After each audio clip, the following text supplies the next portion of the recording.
శాంతి. నమస్తే. ETV life ఆధ్యాత్మిక channel మానస కార్యక్రమానికి స్వాగతం. ఈ కాలంలో అందరం కూడా చాలా మటుకు మార్కెట్లో ఇన్వెస్ట్ చేయడానికి మ్యూచువల్ ఫండ్స్ అని, బాండ్స్ అని, షేర్స్ అని, ఎస్ఐపీలని ఇవి చాలా చేస్తూ ఉన్నాం. అయితే ఏం చెప్తారు అంటే, ఒకేసారి ఇంత అమౌంట్ పెట్టే కన్నా అదే అమౌంట్ని నెలవారీ ఇంతేసి కింద పెట్టడం వల్ల ఒకసారి మార్కెట్ అప్ అయినా డౌన్ అయినా ప్రతి పరిస్థితిలోనూ మనం ఇన్వెస్ట్ చేసినట్టు అవుతుంది. కాబట్టి సపోజ్ మనం ఇవాళ ఎంతో అమౌంట్ పెట్టాలనుకున్నాం, ఆ రోజు మార్కెట్ బాగాలేదనుకోండి, మనం లాస్లో ఉంటాం. కానీ అదే అమౌంట్ని మనం అలా డివైడ్ చేసుకుంటూ వెళ్ళామనుకోండి, అప్పుడు మనకి అన్ని పరిస్థితుల్లోనూ మార్కెట్ తాలూకు బెనిఫిట్ మనకు ఉంటుంది అని చెప్తారు. సో అదేంటి, అది సిస్టమాటిక్ ఇన్వెస్ట్మెంట్ ప్లాన్ అంటారు. సిస్టమాటిక్గా అంటే ఒక పద్ధతి ప్రకారం ఇన్వెస్ట్మెంట్, అక్కడ ఎస్ఐపి అంటే. కానీ ఆధ్యాత్మికతలో కూడా ఒక ఇన్వెస్ట్మెంట్ ప్లాన్ ఉంది, అదే స్పిరిచువల్ ఇన్వెస్ట్మెంట్ ప్లాన్. ఎందుకంటే స్పిరిచువాలిటీ కూడా ఒక రకమైన ఇన్వెస్ట్మెంటే. ఎందుకంటే ఆధ్యాత్మికత కూడా ఒక రకమైనటువంటి పెట్టుబడే. మనం ఎక్కడ ఇన్వెస్ట్ చేస్తాము? ఇన్వెస్ట్మెంట్ అనేది జనరల్గా ఎప్పుడు చేస్తాము? ఇవాళ పెట్టి తర్వాత ఇంకో 10 సంవత్సరాల తర్వాత, 15 సంవత్సరాల తర్వాత, లేదా పిల్లల ఎడ్యుకేషన్ కానీ వాళ్ళ ఫ్యూచర్ గురించి పనికొచ్చేటట్టు అది అలాగ పెరిగి ఇవాళ మనం ఒక 1 lakh 2 lakhs పెడితే అది తర్వాత అయ్యేసరికి కొన్ని క్రోర్స్లోకి వెళ్తుంది, లేదంటే మనకి కరెక్ట్గా పనికొస్తుంది అని అలాంటి చోట మనం పెట్టుబడి అనేటువంటిది పెడతాం. అలాగే ఆధ్యాత్మికతకు కూడా ఈ సిద్ధాంతం చాలా బాగా వర్తిస్తుంది. ఎందుకు అంటే ఆధ్యాత్మికతలో పెట్టుబడి అనేటువంటిది చాలా చిన్న మొత్తంతో స్టార్ట్ చేయొచ్చు.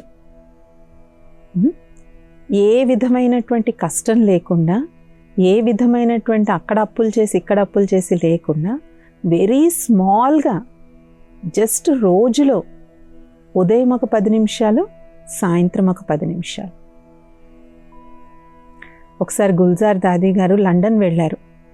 లండన్లో వెళ్ళినప్పుడు అక్కడ పత్రకారులు అందరూ కూడా అడిగారు, దాదీ గారు మీరంటే ఆశ్రమంలో ఉంటారు కాబట్టి మీకు ఆధ్యాత్మికతకి, మెడిటేషన్కి, ధ్యానానికి చాలా సమయం ఉంటుంది.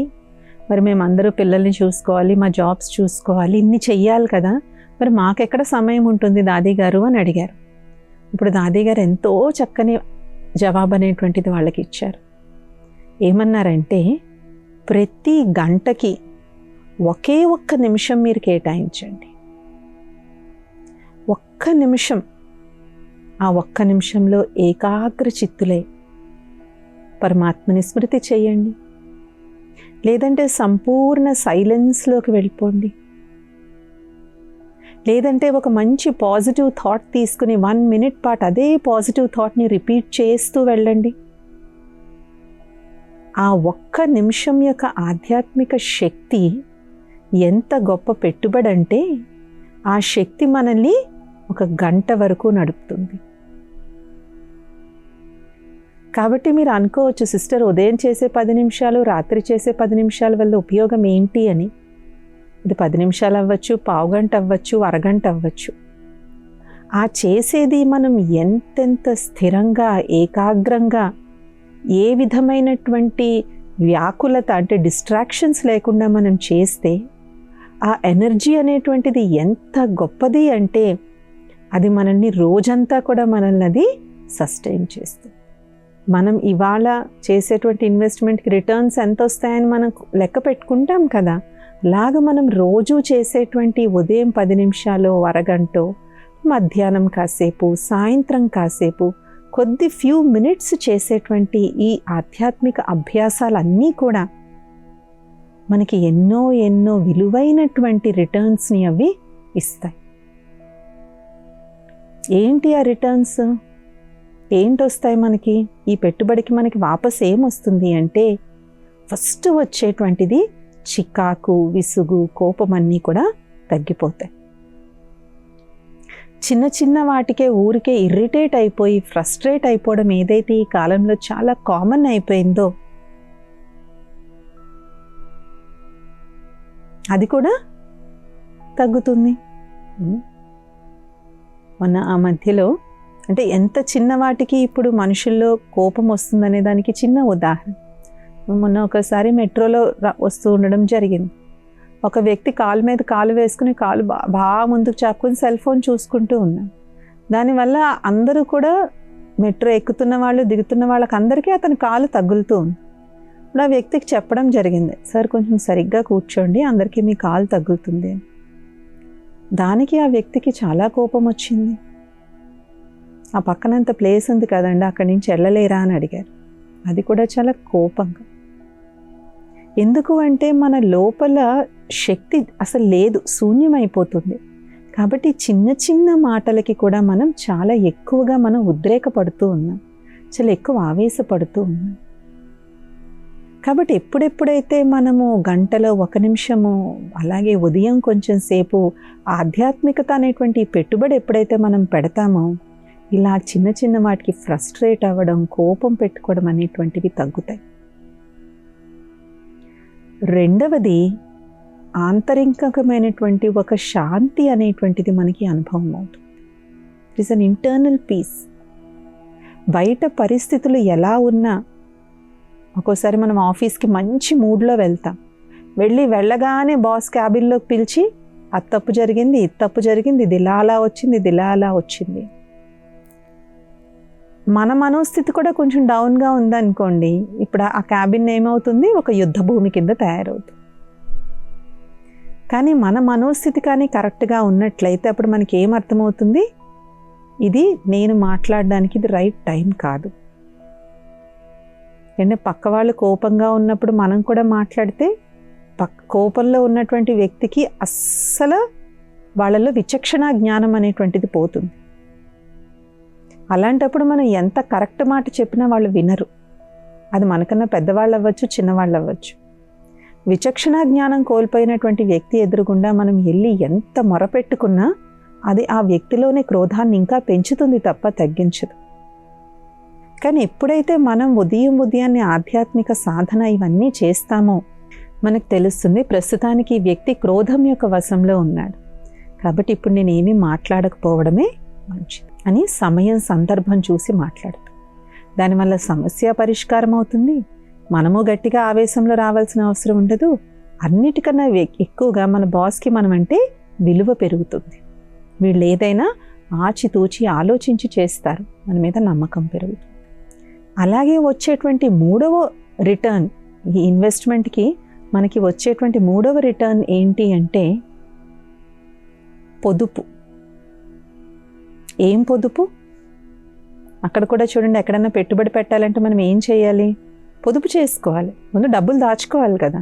డబ్బులు దాచుకుంటేనే ఒక ఇల్లు కొనుక్కోగలం, ఒక ల్యాండ్ కొనుక్కోగలం. అక్కడికి ఏదన్నా ఉండాలి అంటే ముందు పొదుపు చేయగలగాలి. అలాగే ఆధ్యాత్మిక పెట్టుబడి వల్ల కూడా మనకు ఒక పొదుపు అనేటువంటిది అవసరం. ముఖ్యంగా 2 పొదుపులు. మొట్టమొదటి పొదుపు సంకల్పాల యొక్క పొదుపు.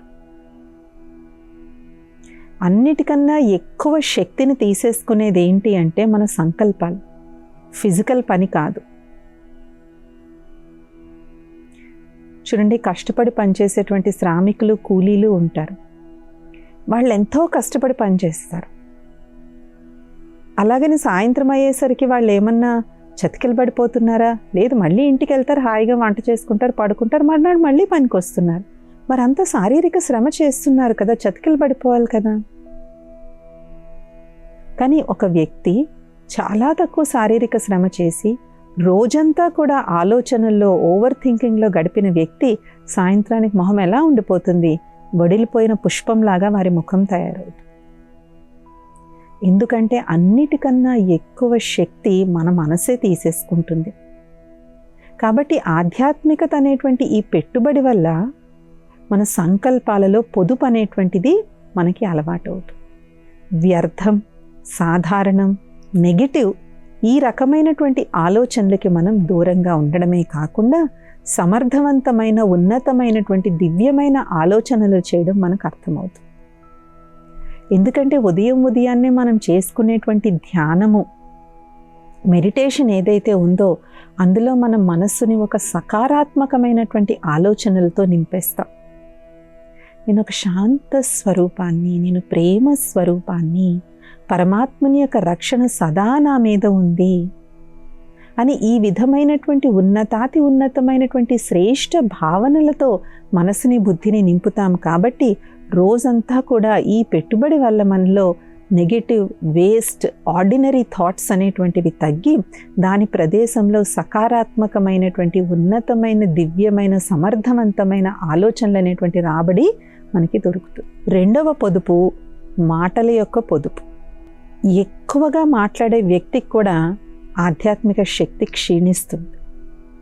అందుకే అన్ని ఆధ్యాత్మిక మార్గాలలో, అన్ని ఆధ్యాత్మిక ప్రదేశాలలో మౌనానికి, తక్కువగా మాట్లాడడానికి, నెమ్మదిగా మెల్లగా మాట్లాడడానికి చాలా ప్రాధాన్యత అనేటువంటిది ఇస్తారు. మనం ఎంతెంతైతే మాటల యొక్క పొదుపు చేస్తామో వాచా శక్తి, సంకల్ప శక్తి తర్వాత ఎక్కువగా మనం శక్తి దేనివల్ల కోల్పోతాము అంటే మాటల వల్ల కోల్పోతాం. అందుకే చూడండి, ఎక్కువగా మాట్లాడే వాళ్ళు ఊరికే టీ తాగుతూ ఉంటారు. ప్రతి గంటకి టీ తాగుతూనే ఉంటారు. టీ కాకపోతే ఇంకోటి ఏదో. కాబట్టి ఈ విధంగా మాటల యొక్క పొదుపు, వాచాశక్తి, సంకల్ప శక్తిని మనం ఎంతెంతైతే పొదుపు చేస్తూ ఉంటామో అంతంతగా మనకి ఆధ్యాత్మిక శక్తి అనేటువంటిది మనలో పెరుగుతూ ఉంటుంది.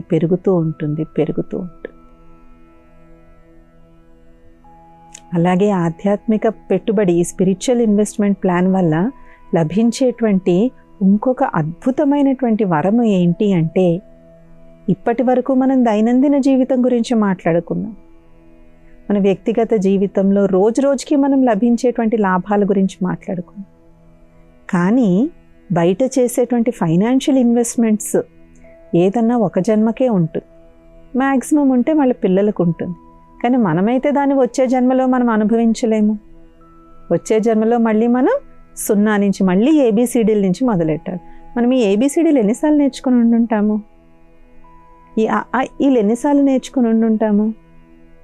క్రిందటి జన్మలో మనం మహాకావ్యాలు రాసినటువంటి మహాకవి అయి ఉండొచ్చు. కానీ ఈ జన్మలో మళ్ళీ ఎక్కడ మొదలెట్టాలి? ఆ అమ్మ, ఆ ఆవు దగ్గరే మొదలెట్టాలి.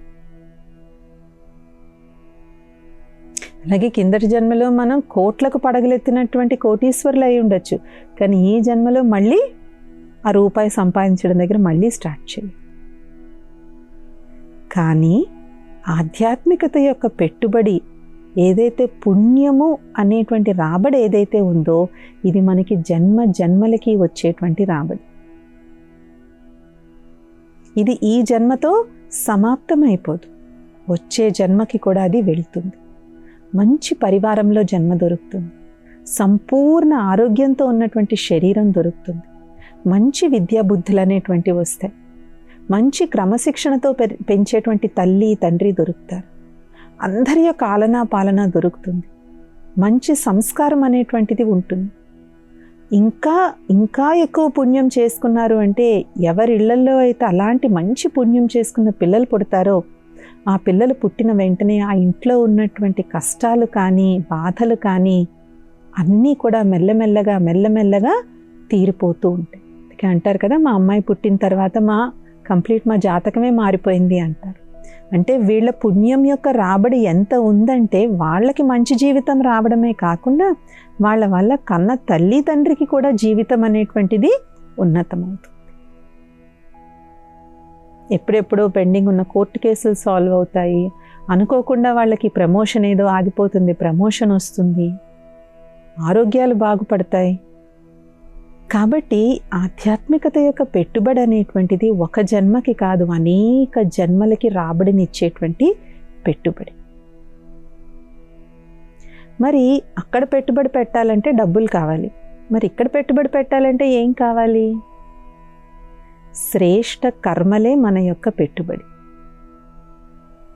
చూడండి, మనలో ఎన్నో మంచి ఆలోచనలు ఉండొచ్చు, ఎన్నో మంచి థాట్స్ ఉండొచ్చు, ఐడియాస్ ఉండొచ్చు, అలాగే ఎన్నో గొప్ప ప్రసంగాలు కూడా మనం చేయొచ్చు.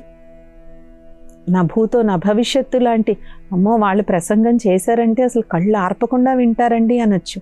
అది వాక్చాతుర్యం. అది కొంతమందిలో వాక్చాతుర్యం అనేటువంటి స్కిల్ న్యాచురల్గా ఉంటుంది. వాళ్ళు మాట్లాడారు అంటే ఎవరినన్నా దేన్నన్నా కన్విన్స్ చేసేస్తారు. అంటారు కదా, ఎవరికన్నా మంచి వాక్చాతుర్యం ఉంది అంటే వీళ్ళు మంచు ప్రదేశాల్లో కూడా ఐస్ క్రీమ్ అమ్మగలిగే తెలివి ఉంది వీళ్ళకి అని అంటారు. సో అది వాక్చాతుర్యం. కానీ అది కాదు నిజమైనటువంటి పెట్టుబడి. The final thing it all boils down to is action. మనలో ఉండేటువంటి సంకల్పాలు కావచ్చు, మన మాటలు కావచ్చు, ఏదైనా కూడా ఫైనల్గా దానికి నిదర్శనం ఏంటి, ప్రూఫ్ ఏంటి? మన కర్మ. చూడండి, శాస్త్రవేత్తల్లో కూడా ఎన్నో థీరీస్ ఉంటాయి, కానీ అది ప్రాక్టికల్గా వాళ్ళు ప్రూవ్ చేసినప్పుడే వాళ్ళకి అవార్డులు లభిస్తాయి. కాబట్టి వాళ్ళు ఎక్స్పెరిమెంట్ చేసి ప్రూవ్ చేసి చూపిస్తారు, నిరూపించి చూపిస్తారు. అలాగే మనలో ఆధ్యాత్మిక శక్తి ఎంత ఉంది, మనం ఏదైతే ఆలోచిస్తున్నామో, ఏదైతే మాట్లాడుతున్నామో అది నిజంగా మనం ఎంత ఆచరిస్తున్నామో అనేదానికి చివరి నిరూపణ ఏంటి అంటే మనం చేసేటువంటి కర్మలు, శ్రేష్ఠ కర్మలు. ఎందుకంటే సంకల్పాల లెవెల్లో కూడా మనం మార్చుకోవచ్చు. అరే నేను ఏంటి ఇలా ఆలోచిస్తున్నాను, తప్పు, నేను ఇలా ఆలోచించకూడదని మన సంకల్పాలను మనం కరెక్ట్ చేసుకోవచ్చు. ఒక్కోసారి మన మాటల్ని కూడా మనం కరెక్ట్ చేసుకోవచ్చు, క్షమాపణ అడగచ్చు. ఏమనుకోకండి, ఆ సమయంలో నా మనసు బాగాలేదు, అందుకే నేను ఇలాగ అన్నాను. లేదంటే మనం అబద్ధం చెప్తే, లేదు నేను అబద్ధం చెప్పాను, నేను నిజం ఇది, ఏమీ అనుకోవచ్చని మన మాటను కూడా ఒక్కోసారి మనం వెనక్కి తీసుకోవచ్చు. ఓకే, పక్క వాళ్ళకి మన మీద కోపం రావచ్చు, మనకు ఒక దండన వేయచ్చు, కానీ పర్వాలేదు. కానీ ఒక్కసారి అది కర్మ రూపంలో వచ్చింది అంటే ఆ అకౌంట్ పర్మనెంట్గా తయారైపోతుంది. పర్మనెంట్ ఇంకది. అది ఎంత పర్మనెంట్ అంటే ఆత్మ తన శరీరాన్ని మార్చుకున్నా సరే అది డిలీట్ అవ్వదు. ఆ అకౌంట్ క్లోజ్ అవ్వదు. మళ్ళీ ఎప్పుడు క్లోజ్ అవుతుంది మరి ఆ అకౌంటు? ఐదర్ పరమాత్ముని యొక్క స్మృతిలో, పరమాత్ముని స్మృతి అనేటువంటి ఆ శక్తి వల్లన్నా అకౌంట్ క్లోజ్ కావాలి, లేదంటే ఆ కర్మ ఫలితాన్ని అనుభవించన్నా దాన్ని క్లోజ్ చేసుకోవాలి. కాబట్టి ఆధ్యాత్మిక మార్గంలో అన్నిటికన్నా ఎక్కువ లాభాన్ని ఇచ్చిన, నష్టాన్ని కలిగించిన దానికి కారణం ఒకే ఒక్కటి ఏంటి అంటే మన యొక్క శ్రేష్ఠ కర్మలు, లేదంటే మన యొక్క వికర్మలు.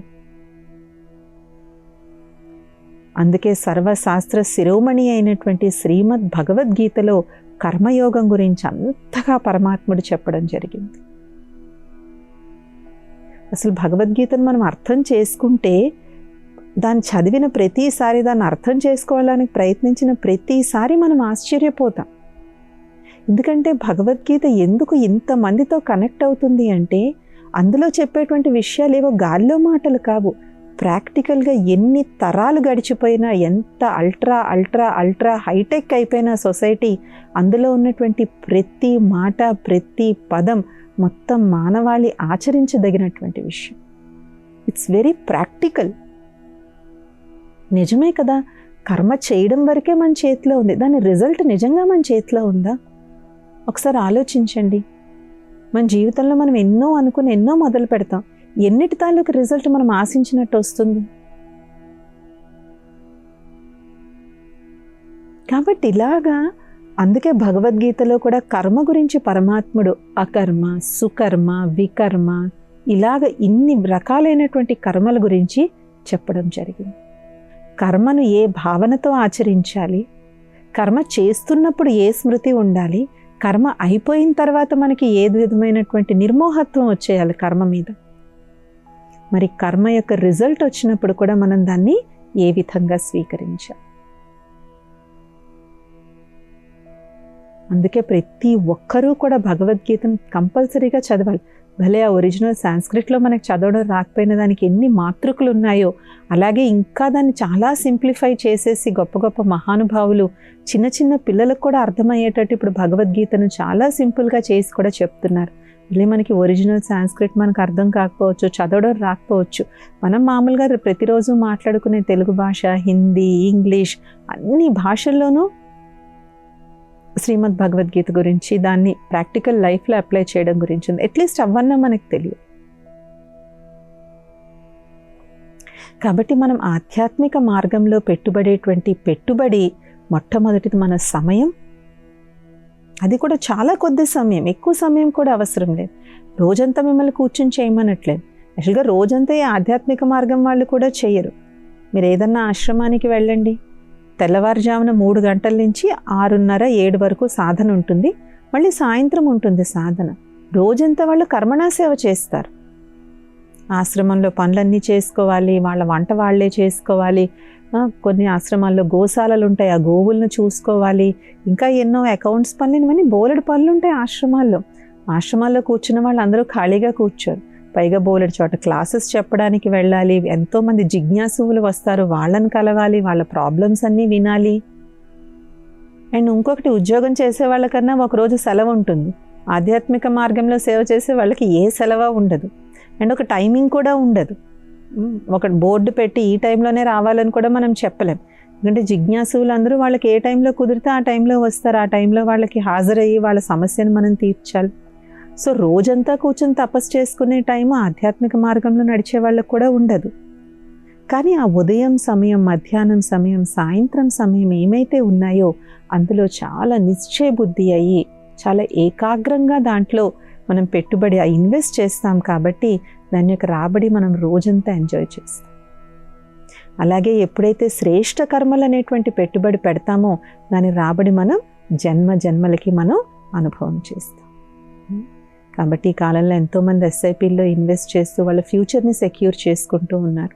కానీ ఈ ఆధ్యాత్మిక పెట్టుబడిలో ఎప్పుడైతే మనం పెడతామో ఒక జన్మకే కాదు, అనేక జన్మలకి మన జీవితాన్ని మనం సెక్యూర్ చేసుకుంటాం. ఇది ఇవాల్టి మానస కార్యక్రమం.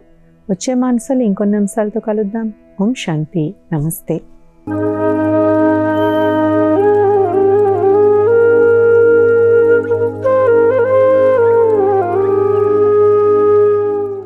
ఈ కార్యక్రమాన్ని తిరిగి చూడాలనుకుంటే www.youtube.com/@ETV Life Spiritual లో చూడవచ్చు.